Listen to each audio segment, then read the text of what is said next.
Assalamualaikum warahmatullahi wabarakatuh. Saya Sarifah Aini, CGP Angkatan 10 kelas 188 dari SMA N1 Ketapang. Kali ini akan memaparkan koneksi antar materi pada modul 1.3. Yang pertama, kaitan peran pendidik dalam mewujudkan filosofi pendidikan Ki Hajar Dewantara dan profil pelajar Pancasila pada murid dengan paradigma inkuiri apresiatif di sekolah. Pendidikan merupakan kunci utama untuk menciptakan manusia yang beradab dan manusia merdeka, di mana hidupnya baik lahir atau batinnya tidak tergantung pada orang lain tetapi bersandar pada kekuatan sendiri, sehingga pendidikan dapat dijadikan sebagai ruang berlatih dan bertumbuhnya nilai-nilai kemanusiaan yang dapat diteruskan atau diwariskan, karena pendidikan adalah tempat persemaian benih-benih kebudayaan dalam masyarakat. Sebagai seorang pendidik, tentu secara sadar kita pasti memiliki visi yang ingin kita wujudkan sehingga murid kita nanti bisa menjadi manusia yang selamat dan bahagia, baik sebagai individu maupun sebagai masyarakat, sesuai dengan pemikiran Ki Hajar Dewantara mengenai tujuan pendidikan, yaitu menuntun segala kodrat yang ada pada anak-anak agar mereka dapat mencapai keselamatan dan kebahagiaan yang setinggi-tingginya, baik sebagai manusia maupun sebagai anggota masyarakat. Sehingga peran pendidik harus sepenuh hati menuntun murid dalam memperbaiki lakunya, bukan dasarnya hidup dan tumbuhnya kekuatan kodrat anak, di mana dalam membangun karakter murid, pedoman pendidikan yang perlu dipakai oleh pendidik adalah profil pelajar Pancasila. Terdapat 6 dimensi profil pelajar Pancasila yang tidak dapat terpisahkan, karena jika salah satunya tidak ada, maka dimensi yang lain menjadi tidak bermakna. Keenam dimensi itu adalah beriman, bertakwa kepada Tuhan Yang Maha Esa dan berakhlak mulia, mandiri, bergotong royong, berkebinekaan global, bernalar kritis, dan kreatif. Untuk mewujudkan filosofi pendidikan Ki Hajar Dewantara dan profil pelajar Pancasila pada murid-muridnya, seorang pendidik perlu memiliki visi untuk menciptakan perubahan yang lebih baik di kelasnya atau di lingkungan sekolahnya. Hal pertama yang bisa dilakukan sebagai guru penggerak, maka kita harus sepenuhnya memahami dan menerapkan nilai-nilai guru penggerak, yaitu berpihak pada murid, mandiri, reflektif, kolaboratif, dan inovatif.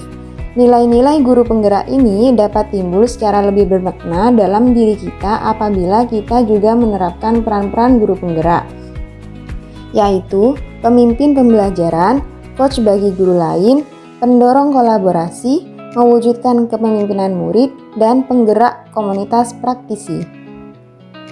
Adapun dalam membuat visi tersebut, guru dapat menggunakan pendekatan inkuiri apresiatif atau IA, yaitu suatu landasan berpikir yang berfokus pada upaya kolaboratif untuk menemukan kekuatan positif yang dimiliki. Di sekolah tempat saya mengabdi, yaitu SMA N1 Ketapang, terdapat sarana dan prasarana yang cukup memadai untuk melakukan pembelajaran yang lebih menarik. Salah satunya yaitu sudah terdapat LCD dan layar proyektor di masing-masing kelas. Hal ini memudahkan guru untuk membagikan media pembelajaran menarik dan beragam kepada muridnya, serta memudahkan murid untuk membagikan dan menyampaikan hasil diskusi kelompok mereka. Dari hal tersebut, murid menjadi lebih antusias saat belajar. Namun, masih ada sebagian dari mereka yang kurang terbiasa belajar matematika secara mandiri, seperti kurang paham apabila teman mereka menyampaikan hasil diskusi di depan kelas, dan ada juga yang kurang paham apabila mereka dituntun oleh guru untuk menemukan sendiri konsep matematika di hari itu. Mereka lebih paham bila guru langsung mentransfer materi. Padahal saat ini kemampuan bernalar kritis mereka sangatlah dibutuhkan dalam menghadapi zaman yang semakin canggih agar tidak kalah saing dengan yang lain. Dengan hal tersebut, saya mencoba mewujudkan prakarsa perubahan yang telah saya rumuskan menggunakan paradigma inkuiri apresiatif melalui kanvas Bagja. Pernyataan prakarsa perubahan yang saya buat yaitu meningkatkan kemampuan peserta didik bernalar kritis dalam memecahkan masalah, terutama pada bidang matematika. Dalam proses mewujudkan prakarsa perubahan ini tentu terselip kegiatan pembelajaran untuk menumbuhkan dimensi profil pelajar Pancasila yang lainnya, karena dimensi ini tidak bisa dipisahkan.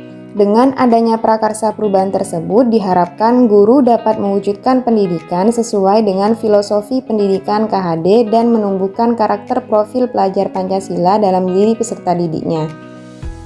Yang kedua, revisi visi. Di tugas sebelumnya, pada demonstrasi kontekstual, visi yang saya buat yaitu mewujudkan peserta didik yang cerdas, berprestasi, dan bahagia dalam belajar. Namun, berdasarkan paradigma inquiry apresiatif yang telah saya rancang, visi tersebut saya revisi menjadi terwujudnya generasi cerdas, berprestasi, dan tangguh dalam belajar. Alasan saya merumuskan visi tersebut adalah saya ingin menciptakan generasi yang cerdas, yaitu menggambarkan profil pelajar Pancasila yang beriman, berkebinekaan global, bernalar kritis, dan bergotong royong.